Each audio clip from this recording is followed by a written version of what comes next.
Hey,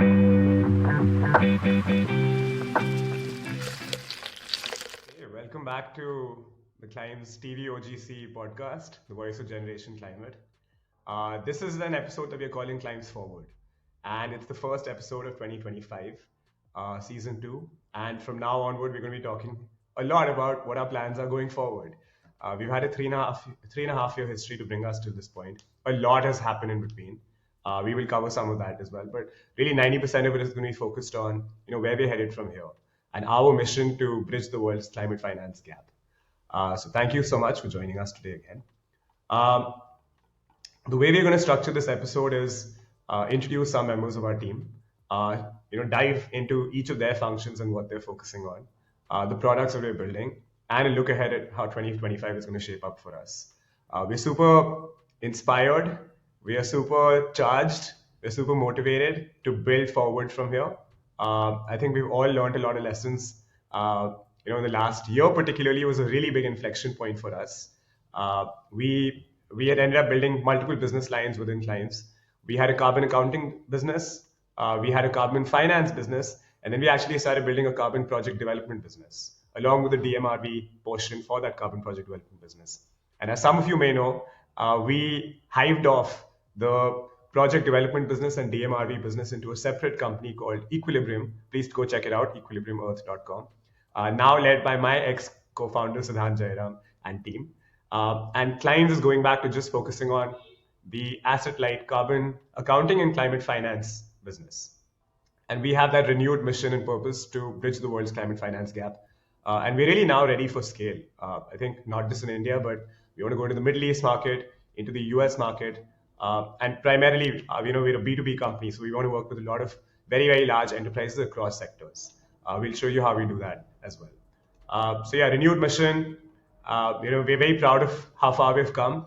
We're also bidding farewell to a couple of our old team members who brought Climbs to the Climbs and Equilibrium point. Ria Sarda has gone off from marketing. Now we have Roma in her place. Sainath had been our tech lead for a very long time. Noora Yasmin was our design lead, and now she's gone off to grad school, and we have Saavi in her place. And Yash Verma has gone off to actually build a really cool health tech company called Dr. Water, which you all should check out as well. But everyone else is carried on, either on the Equilibrium or the Climb side. And today you'll get to see all the people on the Climbs team. So super excited for this episode. And yeah, let's have each person come on one by one. So I'm going to start by inviting Saba, who's been with Climbs right from the very beginning, and really seen every function over here develop. Uh, Saba, how has our growth strategy evolved from the time we began in mid 21 till now? If you can actually run us year by year with the evolution and the pivots we've gone through. Cool. Thanks for having me here, guys. And yeah, I have seen Climb since the very beginning, now 3.5 years. And over that time, how our growth strategy changed, it kind of informed how our company also developed and changed over those 3.5 years. So we started out D2C, directly trying to sell to individual consumers the concept of carbon emissions and carbon offsetting. And I think that really informed the way we built our messaging, how we tried to simplify the concept of carbon credits and carbon offsetting so that it would be relatable to the average person. And that kind of built the concept of the climb, something that a way to interact with carbon credits that would be more easier, fun, gamified for the average person. And then through that, we started building products for consumer brands because we felt that for an individual to want to offset their emissions, they would need to associate the emissions with a particular activity. And so the theory was that if a person associates their emissions with like their everyday services that they engage in, products that they purchase, etc., say like traveling by flight, buying clothes, buying food, if you can understand that each of those activities and products has emissions and then make the choice to offset them. And we began integrating with various consumer brands so that the individual person could have carbon credit offset options at various touch points across their favorite brands. We began with the customer pays concept. So we had the individual person neutralizing their own emissions.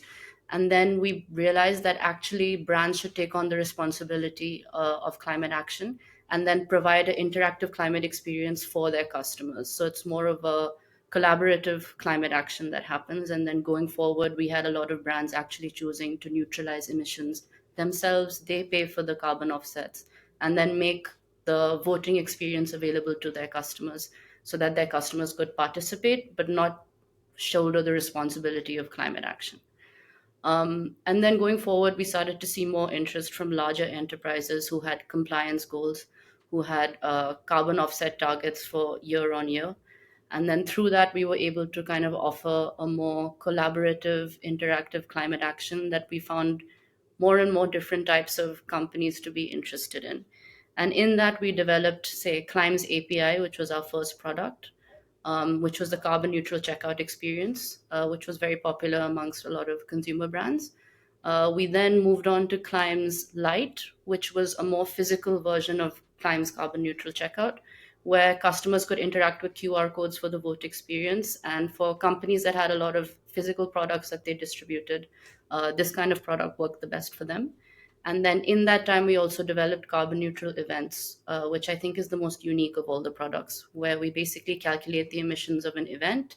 It could be a company's annual general meeting, it could be a wedding, it could be a private party, it could be anything. But the physical experience of neutralizing that event and then having QR codes displayed and having the attendees of the event participate made it a very exciting form of climate action that we felt was quite novel at the time. And over time, we've seen consistent interest in that product specifically. But I would say in the last years, we began exploring more developing actual carbon projects. And so a lot of our focus shifted away from the products. And in that, I felt that because we didn't have as much attention on the growth of the products, they kind of went into a silent hibernation phase while we were focusing on actually developing projects, which in itself was very informative for the company as a whole. And then in that 1 year of hibernation, I was maybe just Ani and I were the only ones working on the actual products, just dealing with inbound leads as and when they came in. And I could visibly see that over the 3 years, in that last year when we were most silent, we had the most inbound. Um, and I don't think that's just like a funny joke from the universe. I actually think that the market sort of changed in that time. And more people became aware of the need to carbon offset, or at least the need to take climate action, and saw carbon offsetting as like a viable and easy way to do it. And it was great to see that we had products set up that made taking that action very simple, which is why we built them in the first place. An easy way to at least start your climate action program.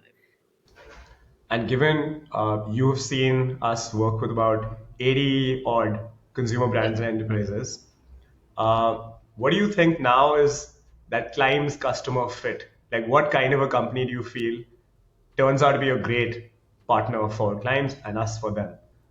Give us some of the buckets that you feel is the sweet spot where they can get started with the climate program pretty seamlessly with Climbs. Yeah. So over time, we designed a lot of our products based on 2 to 3 driving factors that we thought were most significant. So why do people or why do companies actually take climate action? Either it's environmental, so they genuinely care about the environment, or it's social, they want to include their customers in their program, they want to show that they're doing something for the climate. And the third option we thought was economical, like to actually get returns from investing on climate. So the products that we built were kind of designed around these incentives to try and allow for that. So the vote experience, for example, allows for a more public display of what your climate action is. But over time, I mean, definitely we have different with companies who have different drivers. Like I wouldn't say every company we've interacted with had just only environmental uh, driven incentives. More that they had like okay compliance goals that they needed to meet, certain boxes that they had to tick off in the year, which are all very acceptable ways to at least start climate action as long as you're starting. But I would say that the ideal customer for Climbs is the customer that's either has climate action built into their DNA. So from their conceptualization, they know that climate action is something that is what they will include as part of their business plan and as part of what they believe as a company, their core principles. Or companies that have realized that their customers want this, the world is heading in that direction, and they want to be able to, be part of the movement that is going forward. Yeah.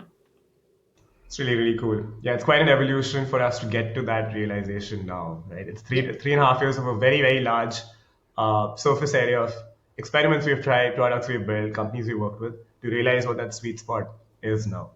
And I think really like brands of any size, enterprises of any size, we have a solution to at least get them started to partner so that they can Yeah. partner with and then get started, Yeah. right? It's like the initial, as long as the company or enterprise or brand or whatever has some intent, then we've built products that allow that to become action in the fastest, easiest possible way. And Yeah. then taking that forward, of course, we hope that it would just continue to build and snowball. But yeah, that's what I really liked about the products as well, because there's a lot of companies we get that are like flustered at the last minute. Oh, like I really need to take climate action immediately, but I don't even know where to begin. And Climbs offers like a very easy way to begin. Absolutely, absolutely.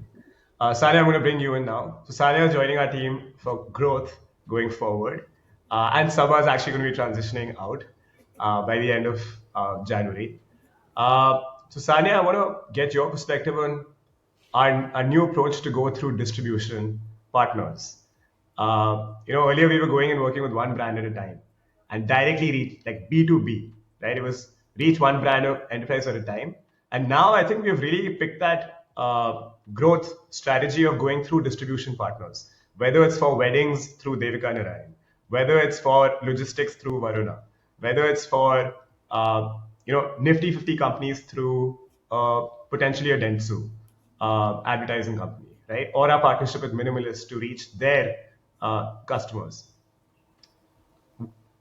Break that down. Like, is it the right way? Is it the right way to reach more and more brands, enterprises? Why are we going down this route? How is it actually going to enable distribution and make climate a default choice? What are your Yeah. thoughts on that? Well, I think personally, the one to many model is, of course, a lot better, not just from a team's bandwidth perspective, keeping in mind that it's a small team trying to do like multiple things at one point of time. So I think that's a good model as well. But the main factor is that I think this industry in itself is very trust driven. Nobody is going to take an action on sustainability with another company if they haven't heard about them, if they haven't seen about them, or if the word of mouth aspect doesn't exist.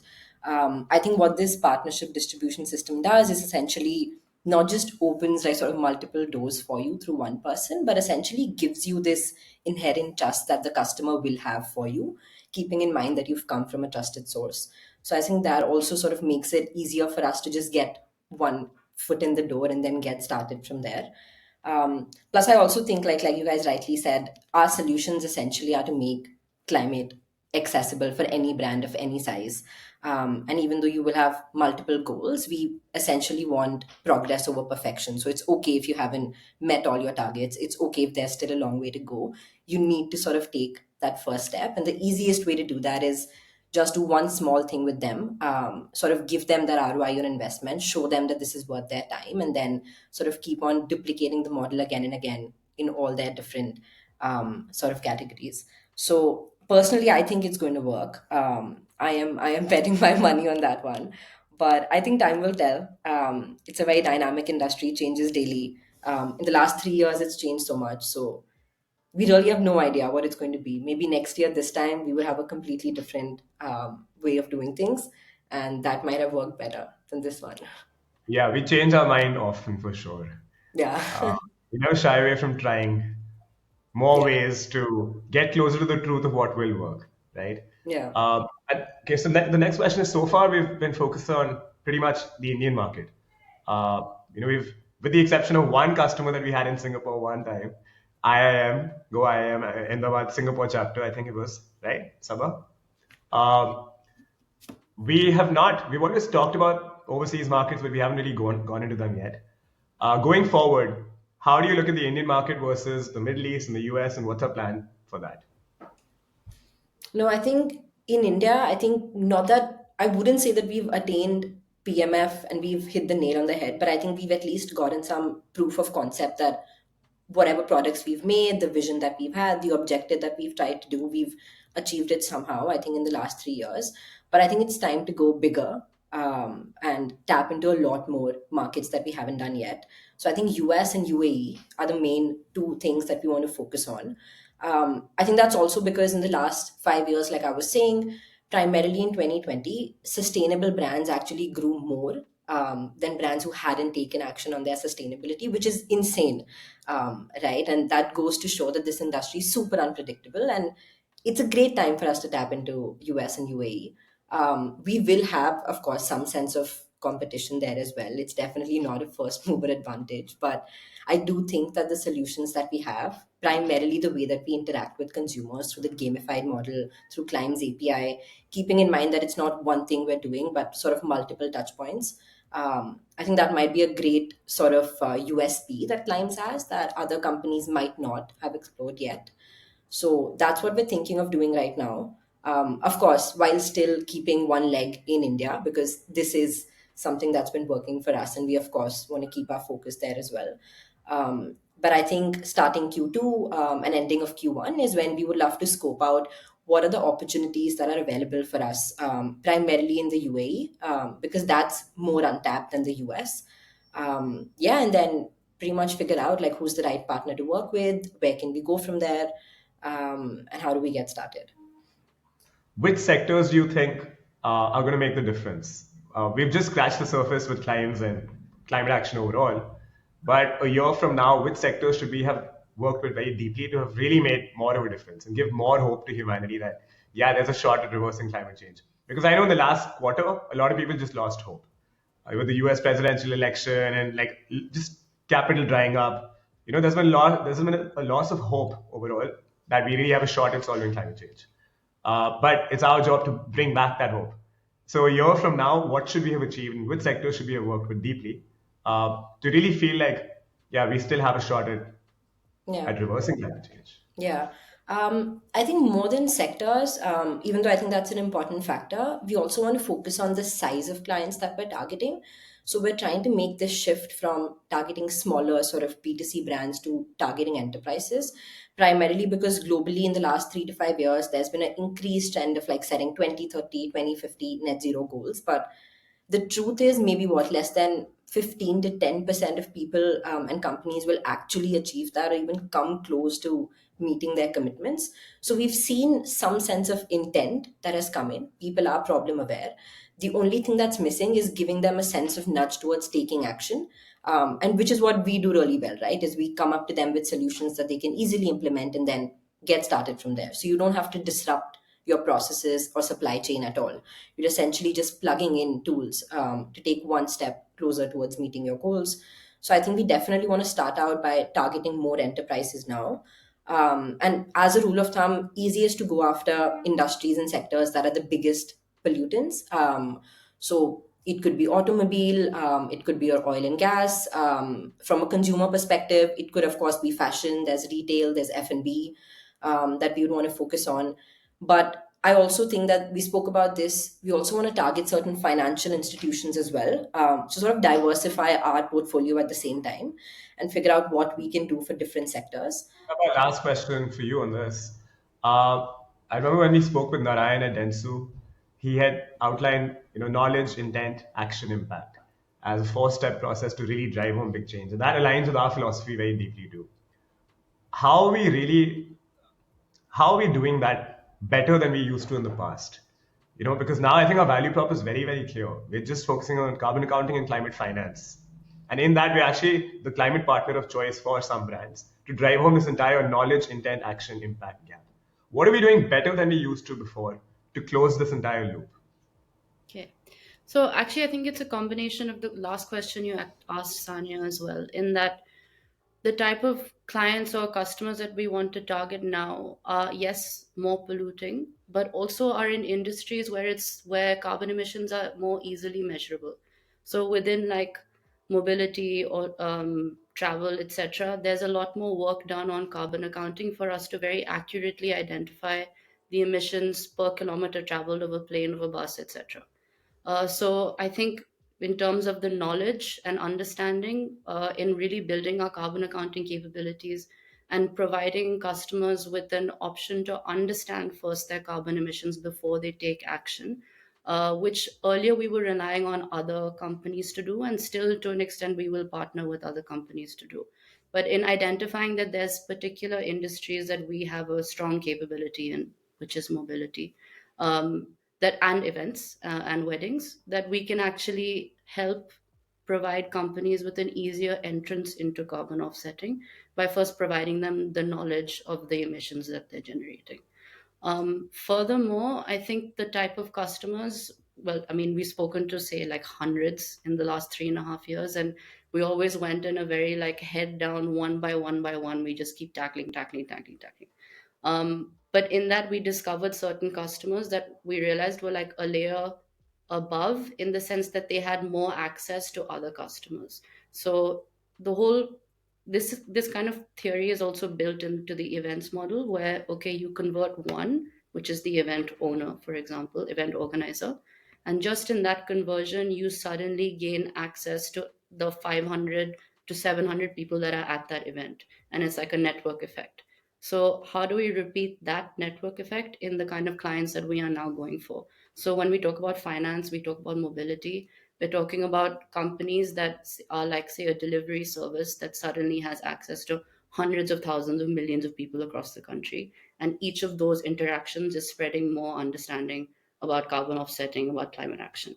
And I really think that is the main way we need to expand as a company and as people who are trying to really enforce climate action and climate change, because like fight against climate change, because without like an organic network effect and organic spreading of these ideas, I don't think that the real change will actually come.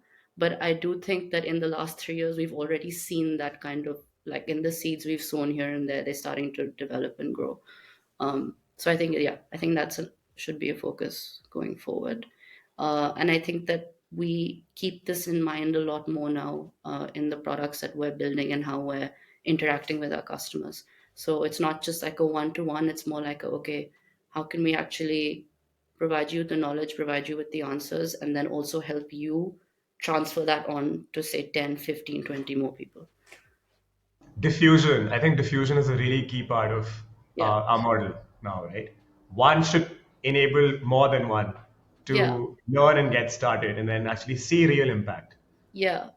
right? And And then I that like, real, yeah, sorry, I was going to say I like to visualize it like a little network with mm, nodes, and then if you can convert like three into green, like how can you see that green spread across the entire network? And yeah, it's exciting to like then discover different industries, different leaders, different actors that can help inflict change. absolutely. This is a pure network effects model. Yeah, And yeah, we call them Gen Z. Each of these nodes exactly. that is happy to start and actually truly champion climate, we call them Gen Z. And I actually forgot to bring this up earlier too, but we've had a change in our model even for the projects that we are financing and Hmm. supporting. Maybe you can cover that as well. What is the big change that's happened from October 1st, 2024 onward? Yeah, so currently, now we are only financing Vera certified projects. But over the last 3 years, we had two types of projects available on our platform. So, one were, of course, Vera certified, and one were future financing carbon projects. So, I can explain the difference a little bit. So, initially, when we started, we discovered that to sell official carbon credits, official meaning so that a big, like an MNC or big company could mark officially against their net zero goals, they need to be purchasing verified carbon credits. These can be verified by one of two or three large globally accredited bodies like Vera and Gold Standard. And there are newer ones coming up too, The like new Pure ones Earth, coming up. Yeah. Isometric, more registries. Yeah. Yeah, so we had, of course, these types of credits available, but we also discovered that there were many much smaller climate projects that were doing the same work. They were doing the same work to the same level as well, like planting trees, agroforestry, regenerative agricultural practices. But because of, say, the size of the project in terms of acreage or various other challenges that the organizers had in getting Vera certification, which takes a long time. They weren't able to officially generate Vera credits or were in the process of doing so. And in that time, we still felt that projects like these needed to be financed as well. And I think we still do believe that. So while we still continue to believe that these non-verified projects should also be financed, as of October 1st, we've made a decision to focus only on verified projects. This is because currently we're focusing on customers and clients that have compliance goals, and to meet their compliance goals, we need to provide them with verified credits. But what I think is cool is the financial infrastructure that we've built that helps move money into projects still stands. And even if currently we're focusing on verified projects, in the future we've built the infrastructure to be able to finance various different types of projects, maybe not even just carbon. Eventually we could hope to move into water, plastic, etc., and actually finance climate solutions that can make a difference. But yeah, that's the decision we've Yeah. taken for. And that's why we call it a climb. It's a Yeah, climate that's it. financing instrument and not a card, because that And would be not a a carbon financing car. instrument. Yeah. Next up, we have Dr. Kalai. She is our in-house carbon accounting expert. Dr. Kalai joined us about 3 months ago onto the team, and this is the first time that we've had carbon accounting in-house. Till this point, we always had carbon accounting partners we would work with externally to solve most of our requirements. But we've just really felt such a strong need to build the in-house capability for what we call our layer one carbon accounting division. That then feeds layer two, the carbon finance or climate finance division. So Dr. Kalai, welcome to the team and welcome to this episode as well. I'd love to learn more about your journey in the carbon accounting industry till here and what brought you to Climes. Okay. Thank you, Annie, for having me here. I'm Kalaivani. I have been here for past 3 months here, and I'm working on carbon accounting and LCA team right now.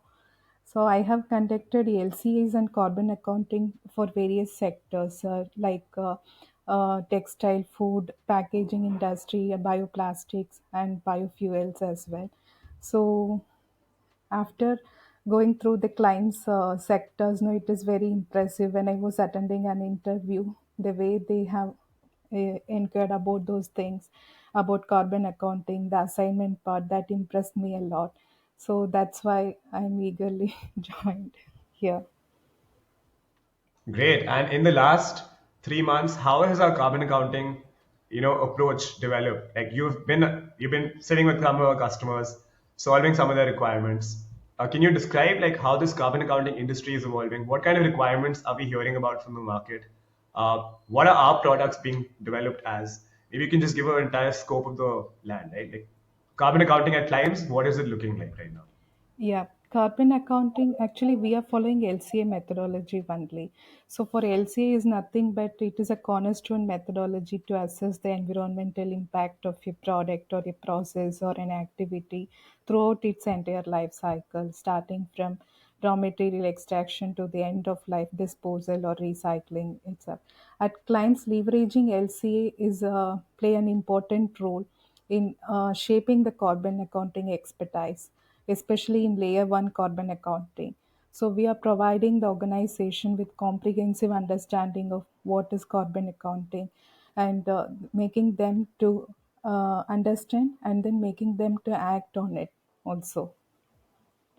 And we are covering various sectors as well: logistics, flight models, and then destination wedding and event models also we are covering here. We are having API counter also, climbs counter we are calling it as. So through that we are calculating all the parts. Yeah, so the real brain is the data set, right? Yes, Which roughly, like, I remember we have a nickname for it, Clio, Climate yes, Emissions Oracle, yes, from which we run out APIs. yes, The Carbon Counter API that runs 24/7. But whenever we're missing some data within that data set, emission factors within that data set, what do we do? So LCAs are one form, but beyond it, how do we actually go and feed into it? Let's say we want to open up a new use case like warehousing, yes. right? What would our approach be to make that happen? So if we have some primary data gaps, we are stick with secondary data sets only. So we are looking out for different databases as well as literatures as well for currently for acting on where, for example, warehouse that is having complex supply chain. And if we need the emission factor data set for a region specific thing, no, we should have do some research or groundwork on the emission factors finding, and then if we are and then if we are extending that geographies also, that geographic specific emission factor data set we need it for calculations. So that we are doing it currently, and we are happy to announce that we are extending our services from India specific region countries to other regions as well, so in future. Yes, that's really, really cool. Yeah. So it's almost like a chessboard, you know. We Yes. have different sectors and then we have different geographies. And we've gotten very comfortable with certain sectors in the Indian geography. Yeah. And now we're going to go into different geographies for the same sectors, Yes. while also parallelly opening up new sectors, right? And I think as we build confidence in each of those squares on the chessboard, Yes. it opens up a wider surface area for more companies to be able to work with us Yes. for even layer two, the carbon finance Yes. layer, Yes. right? So very, very exciting times ahead for Yes. sure. So the How do understanding. people have credibility in our data? Like, please unpack that as well, because that Okay. question always comes up, right? Are these numbers just made up? Are they real? Who's certifying them?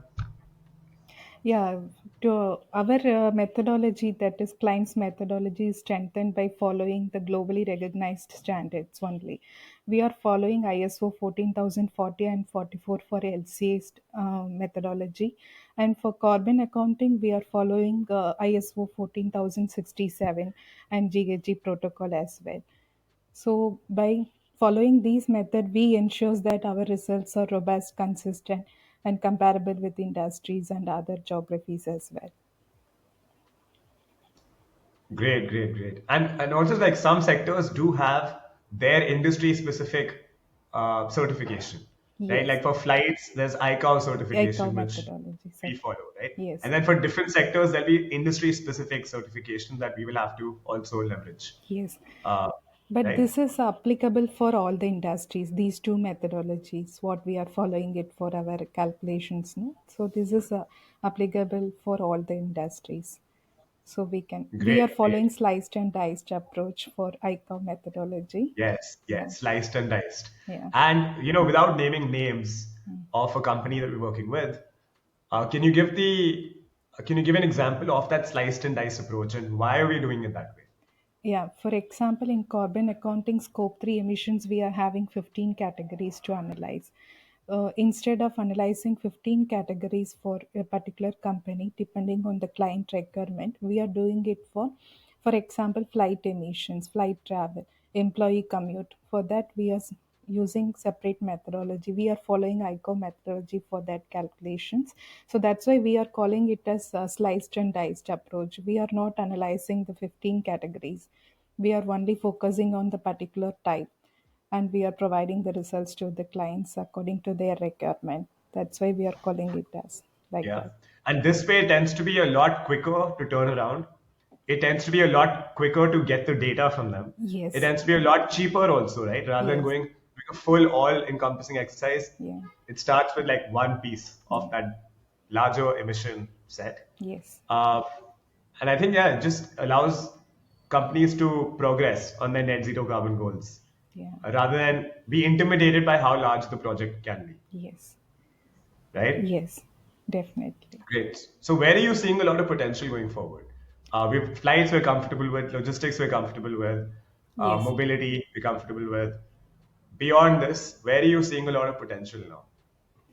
Uh, for our four models, we are comfortable with the India specific region. We can extend our things to other regions as well. For example, UK, USA, New Zealand, and Australia. For that, also, we are having data sets. So we can extend our services to these region as well. So these regions are having some global standards for for their sectors.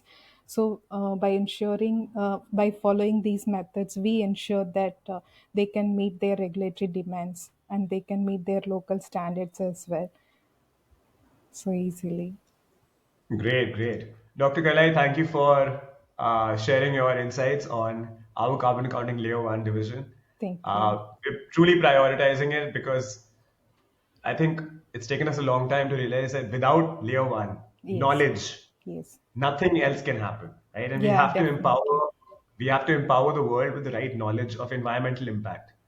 And unless that is very clearly provided, very economically provided, and very high quality data is provided, no one can move on to step two or step three beyond, right? Yes. You can't know what emissions to cut unless you know what they are. Yes. So yeah, I think we're really prioritizing it, and we're seeing a lot of requirement for it in the market. We're seeing a lot of business potential for it in the market, Yeah. and we can't wait to scale this division as well.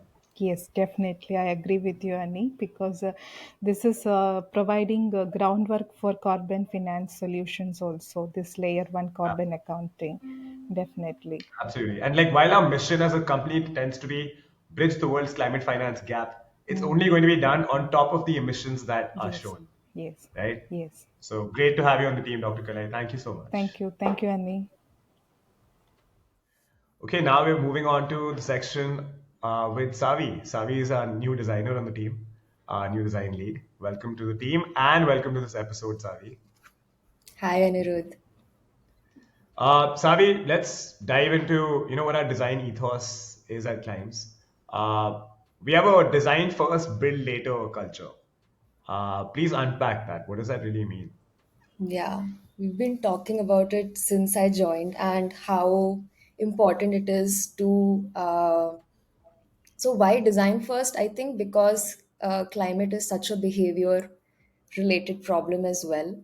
And we are basically incentive designers. So, our design ethos is a lot about understanding how we can incentivize people, how we can uh, bring in accessibility, make our products more consumer centric, community centric. um, I believe that people deep down want to do good, but they want to have those incentives or those paths. And we can only build that once we deeply understand what motivates people, what can incentivize them, if we can understand what stops them from taking climate action. So, yeah, that's where design comes into play. So, from the product suite we currently have, what do you think is best designed, and where do you feel like there is still scope for improvement in design? Okay. Um, what I feel is best designed right now is definitely our map experience. I think it. I've not seen something like that before, and it has been successful so far. We have seen it work really well, somewhat with some improvements, of course, would come in, but we've seen it work well in events. And we've also seen how people can read information about each project. We've tried to make do our best to make information transparent and accessible to people, so that they can understand what project it is, what they are selecting, what will be the impact of this project. So I do think that's working well. Great, great.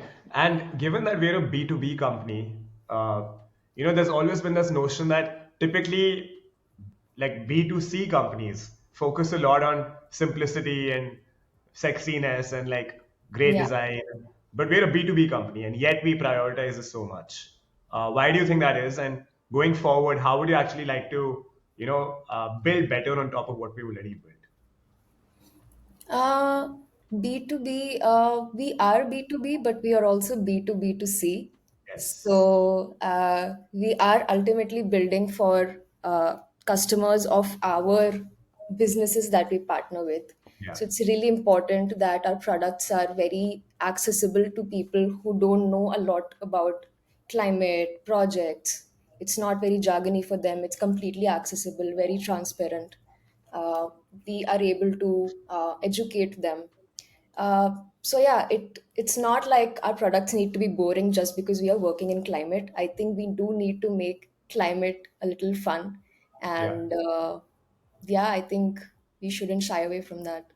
Absolutely. And it's complex enough and jargonized too much. Yeah. And I think it's our job, Climbs and other companies like us, to simplify this and make Hmm. it far more easily accessible, far more easy to understand, far more easy to actually get started and like take some action, right? And when we say design, it's not just designing of products, it's actually design interventions as well. Yeah. Uh, you can really simplify bottlenecks in existing processes, and that in itself makes a huge difference, right? So let's actually pull up an example of each. We have products in the suite. For carbon accounting, we have what we call layer one with the carbon counter, right? And that's being used by some of our customers. And then for layer two, which is the carbon finance layer, we have Climbs API, Climbs Lite, and Climbs Events, right? And that's the built product suite within which there is scope for design interventions. So maybe you can bring up one example of what we are doing over there. And then beyond that, we now also want to start designing new product, right? Yeah. Start designing first and then building new product for unserved markets. So maybe you can bring up an example of that too. One within a design intervention we're doing, build product suite, and one in the new product suite that we are going to build going forward. Yeah, so we are currently actively working on both of these fronts. And for me, also, it has been a very interesting learning that we need to be very lean with design. And sometimes the most simplest solutions can actually work. So design intervention doesn't need to be a full-fledged product. We just need to understand the problem statement really well. And if we can do that, we can actually bring in design intervention. Yeah, so talking about examples, we are currently very actively working on carbon accounting, which is our Climb's counter product. And an interesting learning has been that just by understanding the problem statement really well, we've been able to identify that it doesn't need to be a full fledged product right now. The most solving for the most important bottleneck challenge, which is just to be able to convert our clients' data to our calculators' data. How do we solve for that? And the solutions can be so many, it doesn't need to turn into a product. So that has been a very interesting learning. And we can solve this by so many ways. It could be an AI wrapper or layer. It could be just maybe doing some backend development so that we can convert this data without bringing in like a full-fledged product. Or maybe we can even sit and understand from our customers how maybe they can modify their formats, and we can standardize a format across for all our customers. So these are just examples of design interventions that we are thinking of. On the product front, we are actively working on Climb's CSR, which we have identified is a much needed solution today. CSR is has to be done by so many, like a lot of many large and medium sized companies in India today, and CSR spends today are not fully utilized, or their values not fully realized in the way that uh, consumers getting to know about this impact, or involving your consumers in the steps that you're taking as a company. So why not have a design intervention or a product where you can involve your customers, you can reach a goal of funding your CSR project while also creating like 10x value by involving your customers, making it a very interactive experience. So that's what we are focusing on right now. Activating your community and Yeah. just making it more of a collective exercise. Today, CSR spends tend to be like one person doing it, and then it's just becoming a checkbox issue, right? Typically, by it happens like every March of every financial year. So we just realized that there's so much potential within that. We had ended up doing this accidentally last to last year with Nexus Malls as a Yeah. case study. And from there, there was a requirement that came up from the market that we're now actually co-designing this product with that partner to see if this would be useful for more companies in India so that they can actually 10x the value of their CSR spend. So it's quite I think it goes back to our design ethos, which is design first, run it in the market, and then build it later, and then keep improving on it, right? Because with climate, nobody really knows like which version of a product will be Yeah. the final one. It is a very iterative process. We're trying to go from a good to have to a must have, solve for incentives of everybody involved, the paying person, the interacting person, us as a company, all stakeholders in society have to want to actually play their part. So yeah, I think the design first, sell, run it in the market, and then build on top of it is a really cool philosophy we have. And I can't wait to see what more we continue to build, Savi. Um, Absolutely excited. my last question on this front, in the age of AI, how will what we do and our design function be impacted? So AI, we have been talking about AI very recently in our team, and at least me personally, I am trying to find ways of how I can integrate AI in my workflows. So that is one part, integrating AI in our own work, day to day work, and then there is AI of how AI can help us within Climbs as our products. Can we enable and supercharge our products with AI? So yeah, these are two paths to take. And as a designer, I think there is so much out there for AI, for us to use as AI, and I think it's uh, like, I think we've all heard this, but I think human thought, human emotion, human decision making, that cannot, I think that is not going to go out of style right now. And AI is just a great uh, tool for us to leverage. And yeah, I think it's been helping me personally a lot in whatever work I do currently. Yeah, that's really really on point. I think we all have to become more AI enabled Yeah. and AI empowered. I read this beautiful line the other day that I actually want to call out. I don't know where I read it, so can't really give credit, but it says the future isn't about competing with AI in content production or routine cognitive tasks. It's about using our mental capacity for what machines can't do. Grow as individuals and connect as collectives. And I think that's just so true to like what we need to do to solve climate change too. Grow as individuals, become more evolved, and connect as collectives Yeah. because it's a collective exercise, it's a collective project, right? No one individual can do it. But we need to leverage AI to the hilt to actually get us closer to our goals. Agreed. Yeah. There is definitely some things that AI can't replace.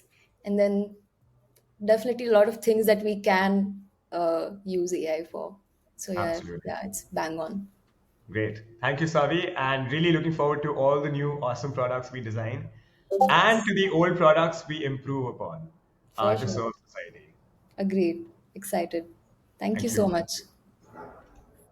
Next up, we have Manasvi Goyal, who was also new to our team, joined us about 3, 4 months ago. Prior to Manasvi, we actually did not have a finance person in the team. It was the first time we do. Before that, we were just handling it ourselves. But thank God we got Manasvi. Welcome to the team and welcome to this episode. Please tell us, what a difference you've made since you've been here. How were we operating before you, and how are we operating post Manasvi?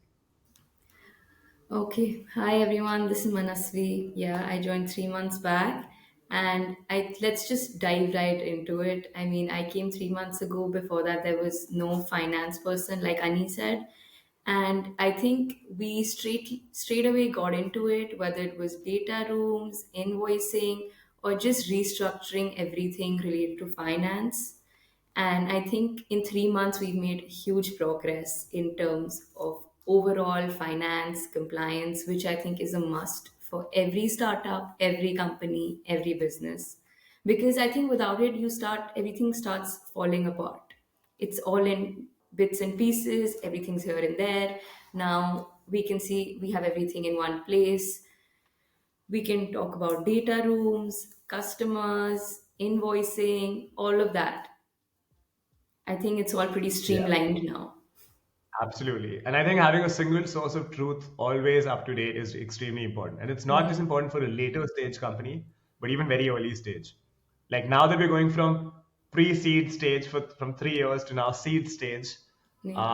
I think we've really started prioritizing this. And compliance is extremely important for us. We as a company also have a dual setup. We have the US holdco, holding company entity, and then the Indian subsidiary. So just makes it a little bit more complex. But yeah, it's such a core priority now to always be on top of it, because yeah, we're building clients for the long term. We're building this to be a generational business that creates impact, but is also cash flow positive and really can like Yes. scale impact that way. Creating this role and uh, making it such a priority has been a huge boost in the client's team. This has actually also impacted how we think about our products going forward. So an example of that is we have now come up with a pricing strategy for what we're doing with the Climb instrument. When we first launched the Climb credit instrument, it was rupee one a climb. And then in about July 2022, we raised the price for it to 2 rupees a climb. And now going forward, we'll actually be raising it even more. Manasvi, can you please explain why are we doing this and what is the impact of it? Yeah. So initially, as Anirudh said, we started with 1 rupee because we were new in the market. It was new to everybody, and over the years, we've realized that to work with high quality projects, we have to increase the price per client. Because only when we increase the price per client, we'll be able to finance high quality projects, which will in turn have greater impact to the environment, which is in fact our end goal. So that is how we're increasing the variety of projects we have. We can also dive into with each company we and the focus they have to what kind of projects they want to support, so the price can vary from that as well. So the shift from 1 to 2 rupee was very important, so that we can at least start working on our end on higher quality projects. And it also depends on the customer we have in the other end, whether it's a big company, a small company, and how much money they're actually willing to deploy into this, and we can go on supporting high quality projects. Yeah, and when we say high quality projects, it really means durability of carbon removed, durability and permanence of carbon removed in that project. So some projects, some climate solutions remove carbon for like 100 to 1,000 years. Some only do it for about 20 years. So that's a clear differentiator in quality project. Another one would be risk to project. Is there man-made or natural risk to that particular project? Lesser risk is higher quality project. So there's an entire spectrum of climate projects we look at. As long as they're verified Yeah. and they come under our purchasing like price ceiling, we can accommodate them on our supply side marketplace. And as we raise the price of clients over time in different geographies and different sectors, we're inching toward an average of $85 a ton payout, long term, because that will be a really steady price point under which we can accommodate almost any kind of very high quality carbon project anywhere in the world. So Yeah. by creating distribution and winning more customers, we're then creating pricing power to actually raise the price point up to a point where we can pay out and yeah, like solve the money problem for all of these project developers, so they can just go and build and keep getting financed, right? Today Yeah. we have a few projects we can finance. They're in the carbon avoidance and carbon removal section, slightly lower quality than we hope to have. But as the price is improving, we're bringing in higher quality projects as well, right? So yeah, that's the Yes. note on the pricing That is the end strategy. We're goal. actually going to put out a little essay on this as well. Essay/FAQ will go out soon. Manasvi, one question I keep getting asked is how do we actually make money as a company? You know this best. Can you please break down our two models? How do they operate? So we have a layer one, which is to do with carbon accounting, wherein we have two models in that. One is a SaaS API that can run on a monthly basis, where we calculate the carbon emissions of a company, whether it's logistics, whether it's a transportation company, a bus, and then we have a one-time LCA, which we do as and when requested. So on the SaaS API, which runs monthly, it starts from a minimum of $200 a month, and our one-time LCAs start from around $2,000, which really depends on the type of LCA we're doing, for what kind of product it is, if it's a bus or if it's something else, because all of this data is then fed into a larger system, which we can also further utilize. And then our layer two, of course, like we discussed earlier, is carbon credits. So we buy these credits, from a Vera, a gold standard, and then we further sell them to our customers. And of course, we have a take rate in the middle, and that is how we are making money by helping climate as well. Yeah. So layer one, LCS plus SaaS on the carbon accounting. Yes. And then layer two is take rate on the marketplace model. When we move money, we make some money as well. And really, like that's our main goal, right? Yeah. Our motto is bridge the world's climate finance gap. Only if we move a ton more money on a per day basis into climate projects would we have succeeded. Uh, right? Great, Manasvi, thank you so Yes. much for being with us today. I'm really excited for you getting our systems in place as a company and turning us into more of a professional organization than we ever were before. Always. That is our goal, to be compliant, to move money into finance, and run everything smoothly. Thank you, Manasvi. Now we have Roma Amarnani, who's leading our marketing at Climes, who's going to join us and talk to us about winning mindshare and really making climate a default choice. Roma, welcome to the episode, and let's unpack how we make that happen. How are we going to become relevant everywhere, make climate a default choice? What is your method to the madness? Yeah. Thank you so much for having me on the podcast. It's good to like turn into like a host then a producer. Just Come producer, yes. yeah. Yeah. So I just like ended one screen to another screen. But yeah, it's nice to come on board. I'd first like to sort of thank Riyad on who was the previous marketing lead at Clients, who's done like an amazing job at building the brand, and I'm so grateful that I am able to like carry that onwards and sort of build on top of that. So Ria, shout out to you, thank you for doing such an amazing job. And to answer your question, like how are we going to like win mind share in 2025, I think like one of the key strategies that we have is to be just present everywhere and be just unapologetic about it. I don't care if we like are little bothering you or like are like everywhere and then talking about ourselves all the time. But this is what it's going to take for us to actually win mindshare. One is that. Second is sort of.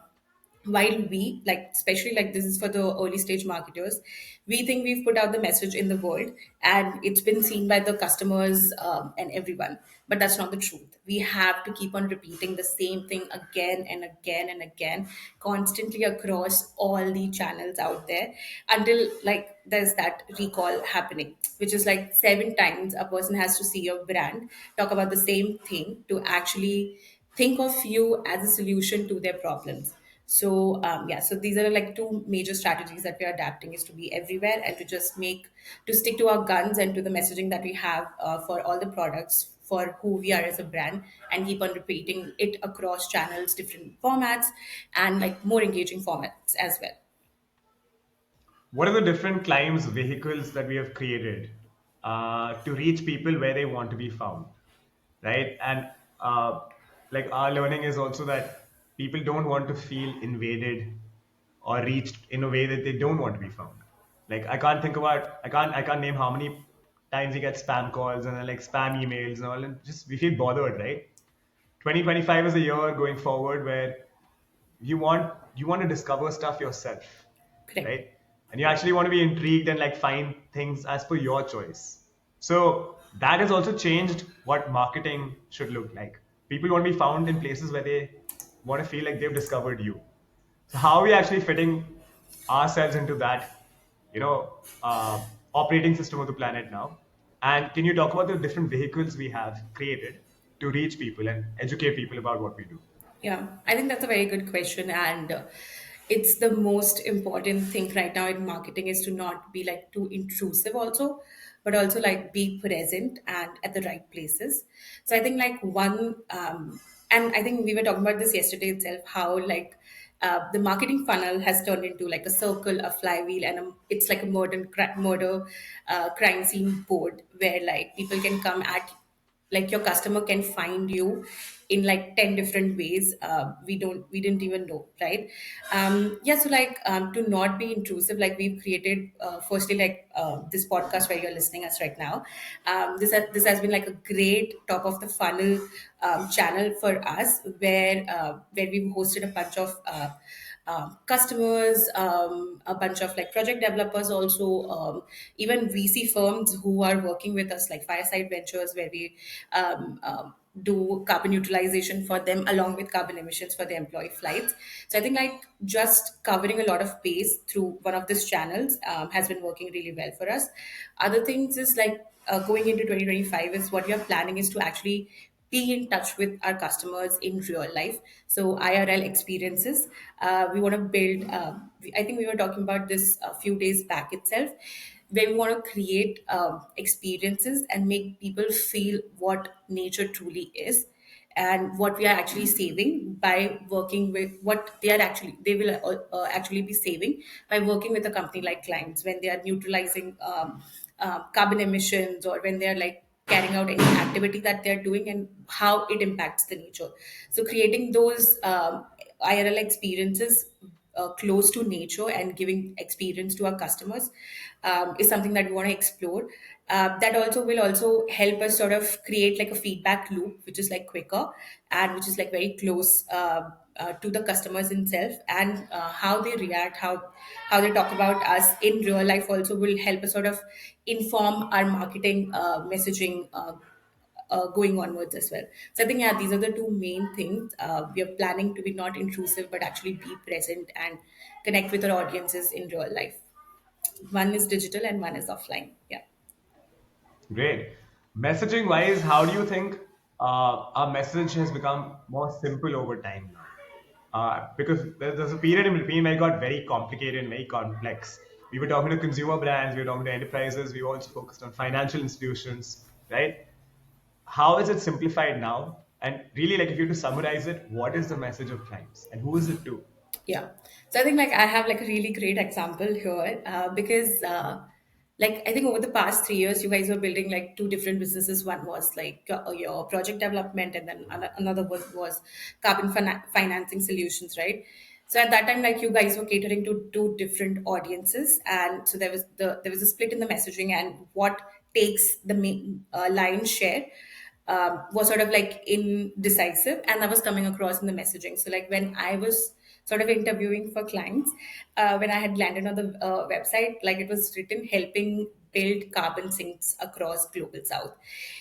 And I just could like, because I'm not from the industry, I've not been in the industry for long, so I just couldn't understand what that means. So from that to today, where we talk about how we are bridging climate finance gap by helping businesses discover and offset their carbon emissions, I think we've come a long way. The mission is clear, and how we are going about is also very clear when we communicate. I remember working on the investor deck for like 50 times or more, where we sort of like trying to figure out which messaging works really best for our audience. So I think sort of like that demerger or like the spin-off that we did with Equilibrium, I think that was crucial point in our business also, so that we can cater to two different audiences in a more targeted manner, which Siddharth Jayaram, Anirudh's co-founder, is heading. And here, like now that we are sort of focusing more on the enterprises and the brands in general, we are also like able to sort of clarify our messaging and be very direct when we are talking about what we are doing for them and what value we can bring for them on the table. Yeah, absolutely. I think it's helped clarify our messaging a lot. And now you nailed it. Like it's bridging our world's climate finance gap by helping businesses discover and offset their carbon footprint, their residual carbon Yeah. footprint, right? After they've cut those emissions, how much ever they can. So going forward, we focus on India a lot, but will the messaging be the same for overseas customers? We want to go to the Middle East and into the US market as well. India, Middle East, US. How do you see that evolve for us, marketing wise, media wise, messaging wise? It's not going to be the same as it is today, right? So how do you imagine that will evolve?